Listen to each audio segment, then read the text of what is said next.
ये जो एक डायलॉग था ना कि अभी तो जलालत और बाकी है, ये डायलॉग जो है कंगना रनावत के ऊपर एकदम परफेक्ट बैठता है, एकदम फिट बैठता है। तो वो कहती है कि देश को आजादी जो है वो 14 के बाद मिली है, लेकिन झांसी की रानी का इतिहास तो 14 से पहले का है। कंगना रनावत को ये भी नहीं पता होगा कि देश में कितने किसानों ने आत्महत्या करी है, ये भी नहीं पता होगा कि यूरिया का कट्टा कितने का आता है, फसल कैसे उगती है, ये तक नहीं पता होगा, और कह दिया कि मैं किसान की बेटी हूँ। जैसे मोदी जी है ना, नई नई कहानियां सुना देते हैं कि मैंने भीख भी मांगी, मैंने पढ़ाई भी करी, सारे काम किए, बांग्लादेश की लड़ाई भी लड़ी। तो जैसे मोदी जी झूठ बोलने में एक्सपर्ट है, चेले चपाटे भी वैसे ही हैं, वो भी तो एक्सपर्ट होंगे झूठ में। दूसरी बात यह है कि कंगना रनावत कभी भारतीय जनता पार्टी देश के किसानों को आतंकवादी कहती है, कभी खालिस्तानी कहती है, कभी पाकिस्तानी कहती है, कभी ना उग्रवादी कहती है, और अब कंगना रनावत कहती है कि किसान आंदोलन के दौरान महिलाओं के साथ रेप होते थे और वहां उनकी लाशें टंगाई गई। एक बात आप मुझे बताइए, उसके बाद कंगना रनावत अपने इस बयान को चेंज करती हुई आपकी अदालत में बोलती है कि मैंने ये कहा है कि किसान बलात्कार नहीं करते थे, कुछ वहां पर उपद्रव भी आते थे और वहां पर गैंगरेप किया। सबसे पहले तो कंगना रनावत को यह बताना चाहिए कि गैंगरेप का मतलब क्या है। उनको ये नहीं पता होगा कि गैंगरेप का मतलब क्या है। गैंगरेप जिसमें एक से ज्यादा लोग वहां पर शामिल होते हैं, और उन्होंने कहा कि उनके पास में इस बात का प्रमाण भी है। अगर प्रमाण है तो प्रमाण को सार्वजनिक करें, नहीं तो देश के किसानों को कंगना रनावत के ऊपर डिफॉर्मेशन यानी मानहानि का मुकदमा दर्ज करना चाहिए, क्योंकि इससे किसानों की भावना को जो है वो ठेस पहुंची है।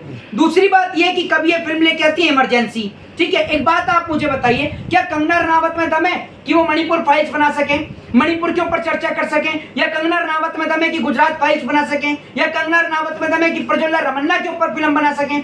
है दम कंगना रनावत के पास? इमरजेंसी बना रही है, इतना विवाद कर रहे हैं आप लोग, बवाल काट दिया। एक बात आप मुझे बताइए, आपने इमरजेंसी बनाकर एक इंदिरा गांधी की जो छवि है जो है उसको धूमिल करने का काम किया। आप जानते हैं इंदिरा गांधी ने इस देश के लिए क्या किया?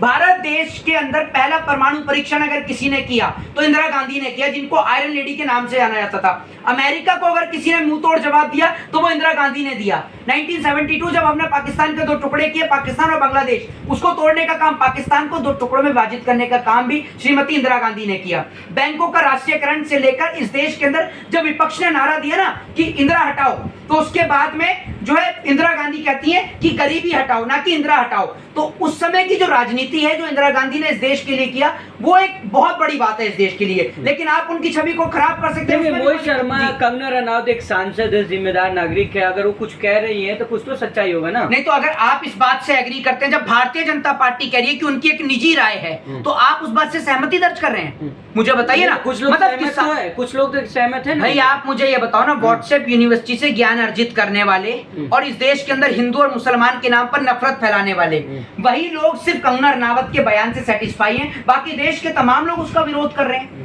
जिस देश का नारा है जय जवान जय किसान का नारा, जिसमें भारत देश को एक कृषि प्रधान देश के नाम से जाना जाता है, जिस देश के अंदर आप ये सोचिए कि किसानों के बच्चे सरहद की हिफाजत करते हैं, आप किसान आंदोलन के ऊपर एक कितना बड़ा आरोप लगा रही हैं। और आप सबसे बड़ी बात यह कि अपनी फिल्म के माध्यम से जिस तरीके से, मैं आपको बता दूं, गुरुद्वारा प्रबंधक कमेटी जो है, गुरुद्वारा प्रबंधक कमेटी ने साफ तौर पर इस फिल्म पर जो है वो रोक लगाने की बात कही है। उन्होंने कहा है कि इससे सिख समाज की भावनाओं को जो है आहत पहुंचेगी।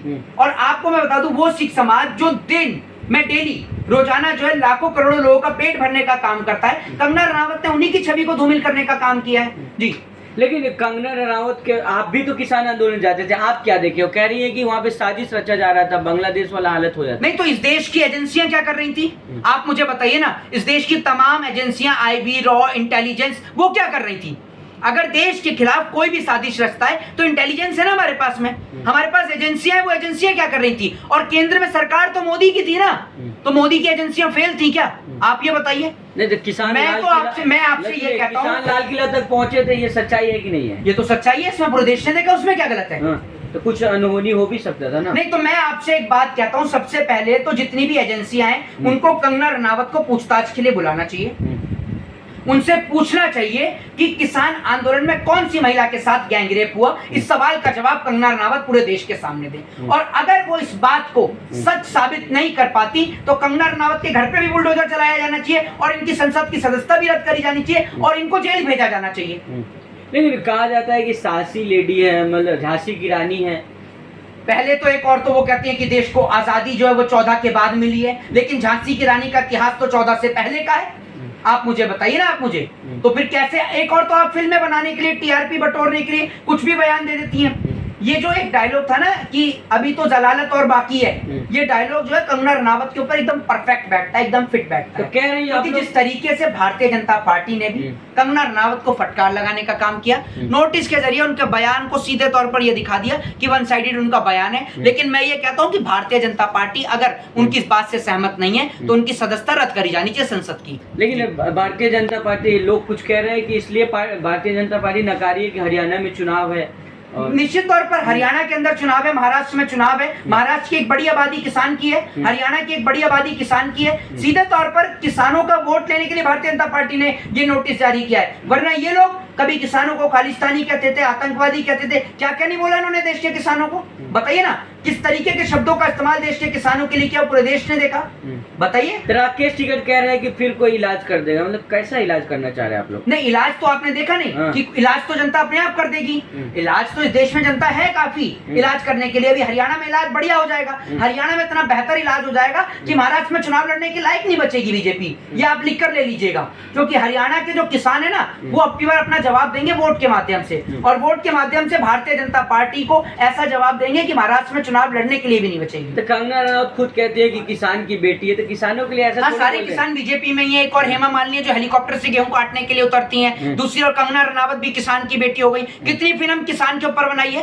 कंगना रनावत को यह भी नहीं पता होगा कि देश में कितने किसानों ने आत्महत्या करी है, यह भी नहीं पता होगा कि यूरिया का कट्टा कितने का आता है, फसल कैसे उगती है, ये तक नहीं पता होगा, और कह दिया कि मैं किसान की बेटी हूँ। जैसे मोदी जी है ना, नई नई कहानियां सुना देते हैं कि मैंने भीख भी मांगी, मैंने पढ़ाई भी करी, सारे काम किए, बांग्लादेश की लड़ाई भी लड़ी। तो जैसे मोदी जी झूठ बोलने में एक्सपर्ट है, चेले चपाटे भी वैसे ही हैं, वो भी तो एक्सपर्ट होंगे झूठ में। लेकिन कंगना रनावत के बयान से कांग्रेस जो देखते हैं, कांग्रेस पे वार करते रहती है। अभी कहीं कि राहुल गांधी नशा करके आते हैं। तो एक काम करिए, राहुल गांधी से आप एक बार डिबेट कर लीजिए। दूसरी बात ये है कि देश के संविधान में कहाँ ये लिखा हुआ है कि आप नशा करके राजनीति नहीं कर सकते?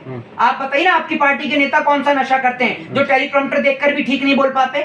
बताइए ना, प्रधानमंत्री नरेंद्र मोदी बेटी बचाओ बेटी पढ़ाओ को बोलते हैं, बेटी बचाओ बेटी पढ़ाओ, कौन से नशे में बोलते हैं? जरा बताइए। आपकी पार्टी के नेता त्रिपुरा की विधानसभा में बैठकर पोर्न वीडियो देखते हैं, कौन से नशे में देखते हैं? जरा बताइए। आपकी पार्टी का एक नेता कुलदीप सिंह सेंगर एक देश की बेटी के साथ बलात्कार करता है, कौन से नशे में करता है? प्रज्वल्ला रमन्ना देश की कई सौ बेटियों के साथ यौन शोषण करता है, कौन से नशे में करता है आपके पास इस सवाल का जवाब? आपका आईटी सेल चलाने वाले 3 लड़के एक बेटी के साथ गैंगरेप करते हैं, कौन से नशे में करते हैं? बताइए। मणिपुर में एक महिला को निर्वस्त्र कर दिया जाता है, कौन से नशे में किया जाता है? प्रधानमंत्री कहां थे उस वक्त पे? अब तक मणिपुर नहीं गए क्योंकि मणिपुर में चुनाव नहीं है। चुनाव होता तो मणिपुर भी चले जाते। जी, आखिरी में एक सवाल है कि कब तक पीछा करिएगा आप लोग कंगना का? शादी तो हो जाने दीजिए। तो हमने क्या शादी करने के लिए मना कर रखा है? शादी करने के लिए कुछ लोग बदनाम कर रहे हैं। मेरी बात सुनिए, शादी करने के लिए हर एक परिवार एक आदर्श, एक सुशील, एक पढ़ी लिखी लड़की को चाहता है। ऐसी नहीं जो देश में नफरत पैदा करे। तो ये तो काम कंगना रनावत ने खुद ही कर रखा है। ऐसी देश में जहरीली फिल्म लाना बंद कर दे, अपने आप शादी हो जाएगी, अच्छे अच्छे रिश्ते आ जाएंगे। लेकिन देश में नफरत फैलाओगे तो यही हालत होगी। जय हिंद, जय भारत, वंदे मातरम।